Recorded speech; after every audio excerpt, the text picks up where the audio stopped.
হ্যাঁ, আমরা সবাই জানি বরাবর চিটাগংয়ের উইকেট কেমন হয়।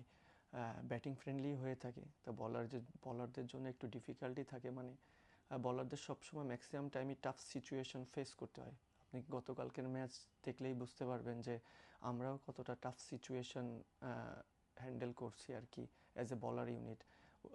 সেম থিং নিউজিল্যান্ডও কিন্তু সেম থিং করেছে আসলে। তো যেহেতু টি-20 খেলা, সবাই চায় বাউন্ডারির দিকে ঝুঁকতে। সেদিক থেকে বলবো আমাদের প্রথম দিক থেকে আসলে স্ট্রাগল করতে হয়েছে। দেন তারপর থেকে আস্তে আস্তে দেখা যাচ্ছে রিশাদের ওভারগুলো খুব ভালো ছিল লাস্ট। তারপরে আমি লাস্ট দুইটা ওভার অনেক ভালো কামব্যাক করেছি। এই দুইটা মিলে হয়তো বা আমাদের মিডল ওভারটা অনেকটা ভালো হয়ে গিয়েছিল। দ্যাটস ওয়াই আমরা তাদেরকে, আমার মনে হয় আরও 20টা রান বেশি হইতে পারতো, সেখানে 20টা রান কমে তাদেরকে আটকাইতে পারছি। আর অলওয়েজ টি-20 খেলা মিডল ওভারে, আর সেখানে সবসময় বরাবরই স্পিনাররা বল করে থাকে, তো এই জায়গা থেকে একটু চ্যালেঞ্জিং ছিল। সেখান থেকে আমার কাছে মনে হয় রিশাদ খুব ভালো বল করেছে। আমি দুইটা ওভার, যেটা হচ্ছে আগেও মেনশন করছি।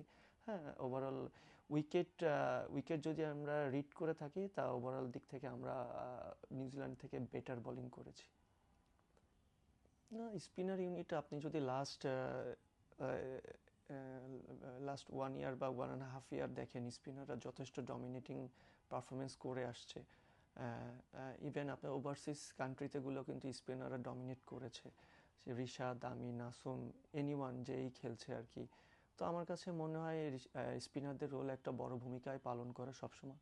অ্যাজ ইউজুয়াল ডিফিকাল্ট ফেসও করতে হয়।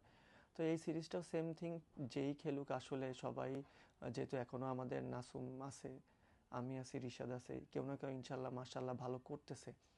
তো চ্যালেঞ্জিং থাকে, দেখা যাচ্ছে সবসময় একরকম হয় না, ভালো হয় খারাপ হয়, এর থেকেও সবাই শিখতে হয়। আরেকটা জিনিস যেটা দেখেন, আমরা বেসিক্যালি আমার কথাই বলি যে আমি লাস্ট 5 মাস, গত 5 মাস আগে ইন্টারন্যাশনাল ম্যাচ খেলেছি। দেন 5 মাস পরে ইন্টারন্যাশনাল ম্যাচ খেলতে আসছি। ইভেন আমি প্রতিযোগিতামূলক ক্রিকেট লাস্ট 3 মাসেও খেলি নাই। বাট আমার জন্য একটু ডিফিকাল্ট ছিল প্রথম ম্যাচে, বাট আমি ওটা যত তাড়াতাড়ি মানিয়ে নিয়েছি, তাড়াতাড়ি করতে পারাটা আমার জন্য খুব ভালোই ছিল।